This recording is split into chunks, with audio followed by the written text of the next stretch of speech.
Janice chemicals உங்களை அன்புடன் வரவேற்கிறது. இன்றைக்கி மல்டிபர்பஸ் சோப் ஆயில் எப்படி செய்யலான்றதை நம்ம பார்க்க போகிறோம். அதுக்கு தேவையான பொருட்கள்: acid slurry 250 gram, SLES 300 ml, caustic soda 50 gram, ஆப்ப சோடா 30 கிராம், கலர் தேவையான அளவு. இதை வச்சு இன்றைக்கி இந்த வீடியோவில் மல்டிபர்பஸ் சோப் ஆயில் எப்படி செய்யறன்றது நாம் பார்க்க போகிறோம். அதுக்கு ஒரு பக்கெட் எடுத்துக்கலாம். பக்கெட்டில் 5 லிட்டர் தண்ணி நாம் எடுத்துக்கலாம். அந்த 5 லிட்டர் தண்ணியில் நம்ம எடுத்து வச்சுருக்கிற 50 கிராம் காஸ்டிக் சோடாவை நம்ம அதில் போட்டுக்கலாம். இந்த காஸ்டிக் சோடா நம்ம கிச்சனில் உள்ள கரைகள், அதில் இருக்க எண்ணெய் பிசுக்கு, அப்புறம் எல்லா இதுக்கும் இது பயன்படும். நல்லா கலக்கிக்கலாம். இந்த கலக்கும் போது நமக்கு அந்த தண்ணி சூடாகிறது நமக்கு தெரியும். இது நம்ம கையில் தொடக்கூடாது. கையில் தொட்டால் அலர்ஜி, வேறு ஏதாவது கையில் அரிப்பு ஏதாவது உங்களுக்கு வரலாம். அதனால் பார்த்து கையில் தொடாமல் அதை நீங்கள் யூஸ் பண்ணுங்கள். மாஸ்க் போட்டுக்கோங்க. கையில் க்ளோவ்ஸ் போட்டு சேஃப்டியாக அதை நீங்கள் ஹேண்டில் பண்ணுங்கள். நல்லா கலக்கி விட்டுக்குருவோம்.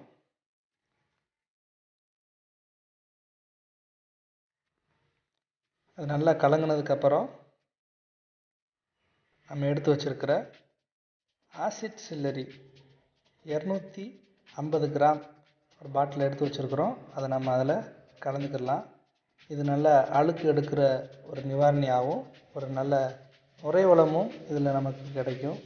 இது நம்ம துணி துவைக்கிறத தவிர மற்ற எல்லா பர்பஸுக்கும் நம்ம அதை யூஸ் பண்ணலாம். இதில் நமக்கு கார் துடைக்கிறது, கண்ணாடி துடைக்கிறது, பைக் துடைக்கிறது, வேறு வீட்டில் இருக்கிற டைல்ஸ் துடைக்கிறது, எல்லாத்துக்குமே நம்ம அதை பயன்படுத்தலாம். நிறைய பேருக்கு பாத்ரூமில் டைல்ஸ் நிறைய கரைகள் இருக்கும். அதை என்ன பண்ணலாம், நம்ம துடைக்கிறதுக்கு இதை நம்ம முக்கியமாக பயன்படுத்தலாம். அடுத்ததாக நம்ம எடுத்து வச்சுருக்கிற ஆப்ப சோடா 30 கிராம் நம்ம அதில் தட்டிக்கலாம். அதில் உங்களுக்கு இந்த கிச்சனில் இருக்கிற நீங்கள் யூஸ் பண்ணுற பாத்திரங்கள், அதில் இருக்கிற அழுக்கு, இது எல்லாத்தையும் துடைக்கிறதுக்கு பயன்படும். அடுத்ததாக நம்ம எஸ்எல்இஎஸ் அடுத்ததாக நம்ம இதில் சேர்த்துக்கிற போகிறோம். எஸ்எல்இஎஸ் நம்ம எடுத்து வச்சுக்கிற ஒரு 300 ml நம்ம அதில் சேர்த்துக்கலாம்.